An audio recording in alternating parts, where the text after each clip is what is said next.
a good morning to you. With all due respect, back after some absence. Of course, there's a reason for that. I have three close to 100-foot eucalyptus trees in my backyard. And for the last 2 weeks, the backyard has sounded like a sawmill. Okay, so there's been no chance to do another vlog of all due respect. Anyway, it's Sunday, and so the workers are gone, and I thought I'd jump in. Well, I could. Anyway, this one there's a couple of things, but it's about the Raiders. And it was prompted by a article in The Athletic by Steve Berman about the new ESPN 30 for 30 show that's going to debut sometime in February, of course, on ESPN. So, and I thought about my experience with the Raiders. And this goes back to after we bought another AM station at 1050 and renamed it The Ticket 1050, affectionately called the always all-new Ticket 1050. And we turned it into a sports station to essentially capture the entire sports market for the Bay Area. And but our idea was to do it as more an irreverent kind of in-your-face sports talker, kind of similar, to be honest with you. We stole the idea from ESPN2. And so that was our idea. Now we brought some new people in, the infamous Ron and Don and Morning Drive. Someday I'll do a story on that one. But anyway, and other people that we brought on the air to introduce the new Ticket 1050. And one of the things we were looking for was a opportunity to grab a specific sports franchise to really make the station into a must-listen-to, go-to place and capture, again, as I say, all the sports marketing in the Bay Area. And lo and behold, the Raiders returned to Oakland, as we all remember, and we went after the rights to do, went for the rights to broadcast the Raiders play-by-play. And we were against KNEW KSAN at the time. And in fact, it looked like they had captured the rights to it, and we were very disappointed. Well, that only went on for 1 year, and the second year, because they only did a 1-year deal with them, the second year they made it available again, and we went after them in a big way. Anyway, bottom line is we wind up getting them, and it was a very, very contentious, tough negotiations that I was going through and that we were all going through with both Mark Bedane, who's still with the Raiders, and at the time, Amy Trask. And again, it was very contentious, very tough negotiations, and it went nowhere. And we were very disappointed. It looked like we were going to fail again. Lo and behold, the Raiders hired Bruce Allen to be the essentially general manager, although no one was the general manager when Al Davis was around. But that's the position that he was coming to the market for. And they sicked him on me because, as it turns out, which I read the tea leaves on that, they actually wanted to be on the Ticket 1050, but they were making it very, very tough for us to do a deal. Anyway, Bruce Allen shows up, and we started almost all over again, and very tough negotiations with him, although he and I got along terrifically well. Funny guy, great guy. I still stay in touch with him. He's out of the league right now. Last job he had was general manager of the Washington football team, and they parted company a year ago, or a year and a half ago or so. Anyway, we wound up doing the deal, and through weeks, months of tough negotiations, and we finally had the deal, and we were thrilled to death. I mean, it was a wonderful thing. And so in one of my follow-up conversations with Bruce, I said to him, well, we finally did it. We're going to have a great relationship. I think we did a 3-year deal to begin with. And we were all very, very happy about it. And then Bruce said to me, well, Tony, it's not a done deal yet. And I said to him, Jesus, Bruce, you've been through a month and a half's worth of negotiations. We shook hands on it. The deal is the deal. Where are we going with this? And he said to me, well, this is the Raiders, and nothing is done until Al Davis says it's done. I wasn't surprised by that. I knew Al's legend and knew all about him. So I said to Bruce, well, what's the next step? And he said, well, you have to meet with Al. Okay. So I said to him, well, what am I supposed to say? I mean, the deal is already made. And he said to me, well, Al just wants to meet any partner he's going to be with. He wants to meet them personally. So probably, more than likely, the deal won't change, but you have to meet with Al. So we set an appointment, and off to Alameda I go. Just by myself. I said to him, should I bring my managers or whatever? No, just wants to meet with you, top guy. So I said, okay, great. So it was like a Tuesday at 10 or whatever. Anyway, over to the Alameda headquarters of the Raiders I go, suited up, trying to act my part. And Bruce comes down and walks me up to Al's office. And I walk into Al's office. Oh, my God. And there's Al Davis. Now, I'm a sports fan, a football fan, and at the time, going back to the early 60s and 70s, I was a Raider fan from the outside, lived in the Midwest and the East and whatever, and just loved the Raiders. And one of the reasons why is at the time they were an AFL team, American Football League, and virtually all of their games were the afternoon games on NBC. And so, I knew all about the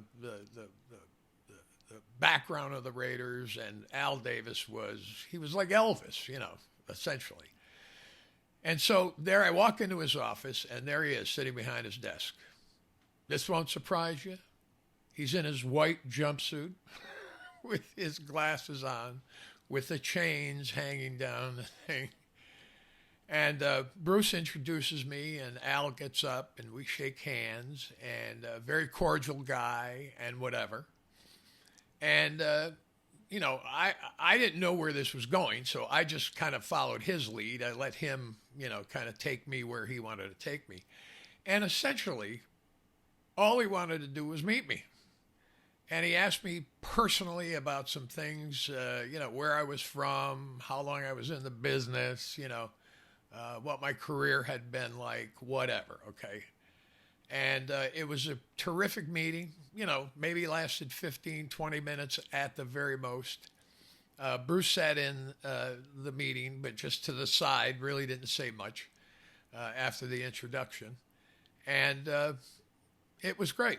And he gave us the bow of the king, said everything was okay.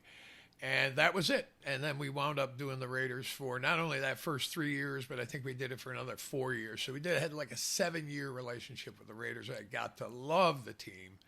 And I was there during the Super Bowl journey and went to all the games. Whatever. Just a terrific, terrific organization. Now, there's kind of a side story here also. And this involves a little bit of Mechanicville. This is my hometown, as you probably know by now. I had an aunt.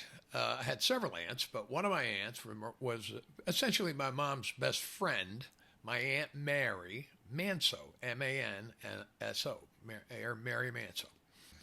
And when I would go home from time to visit my parents, and my mom and dad were still alive then, and when I would go home, we'd always go down to my Aunt Mary's home. And one of the things she said to me was, hey, your brother told me, my brother Tom, told her that we had acquired the Raiders and we were going to broadcast them on my new station. And she said to me one day in conversation just around her table, kitchen table, she said to me, now, do you know Aunt, she called me Aunt, Aunt, do you know Al Davis? And I said, well, as a matter of fact, Aunt Mary, I met him at that time 6-8 months before. And I said, yeah, I met him and whatever. And she said, well, geez, do you talk to him from time to time? I said, well, not really, but I do see him and say hello and whatever. And she said, well, the next time you see him, let him know that I said hello. Okay. Hey, Al, my Aunt Mary said hello. So I said to her, okay, geez, I'll do that, but what's the point of that? So she said to me, well, you probably know Al went to Syracuse, and her late husband, my uncle Arthur Manso, otherwise known in the mechanical vernacular of nicknames, Tootie Manso, Tootie, Tootie Manso. She said, your Uncle Toot, and that's what we called him, your Uncle Toot and Al were in the same fraternity at Syracuse University, and they became good friends. And I said, well, geez, now at that point, it was, 45 years later. But she told me that when my Uncle Toot passed away, died of cancer, many years before that Al had actually sent a letter to my Aunt Mary, and a condolences letter, a very nice letter, which she showed me, actually. And I thought that was wonderful. So she said to me, geez, so if the next time, you see Al, mention that, that I said hello and kind regards for remembering my husband. So I said, okay, geez, it sounds good, Aunt Mary, I'll do that for you. Okay. Well, the time passes, whatever. I saw Al infrequently, never thought of mentioning this, whatever, and wound up going back home many times. I'd go home 2 or 3 times a year, and virtually every time my Aunt Mary would say to me, now, did you talk to Al? I mean, did you let Al know about Uncle Tootie? And geez, Aunt Mary, I didn't have a chance, whatever. And, the next time I'll remember, whatever. Okay, it's my fault. I probably should have done this many months before that, but I never did it. Okay, so fade out, fade in, one of my favorite sayings. Fade out, fade in. One day, after one of more visits home, I ran into Al. Actually, I think he called me. He called me on the phone for something. And lo and behold, memory just kind of kicked in. And in this conversation, I said to him, Al, I just wanted to mention something to you. And I told him the story. And I laid it out a little finer than my aunt would, because I said, I'm thinking to myself, well, this is, 45, 50 years ago. So I said to him, look, I have a aunt, my mother's sister, who had been married now to her husband, now deceased, who tells me that, you were at one time friends with him in Syracuse, and that I think you belong to the same fraternity. And he said to me, yeah. And I said, well, his name is Arthur Manso. And he says to me, now I say he looks at me, now I was on the phone, but he says he paused for the second and a half. And he said to me, you're Tootie Manso's nephew? He even used his nickname. He most certainly knew my Uncle Toot. A great story. And so that conversation, and he, told me a couple of stories about my uncle and whatever. And I thanked him and whatever, and we hung up. I immediately, as soon as I hung up, I called my Aunt Mary in Mechanicville. And I said, Aunt Mary, you are not going to believe this. And I told her the story that I had just talked to Al, and we talked about Uncle Tootie and whatever. And my Aunt Mary said to me, oh, you thought I was lying to you? A great memory of Al Davis, the Raiders, Bruce Allen, and specifically my Aunt Mary. Oh, and by the way, I know you're out there. I can hear you breathing.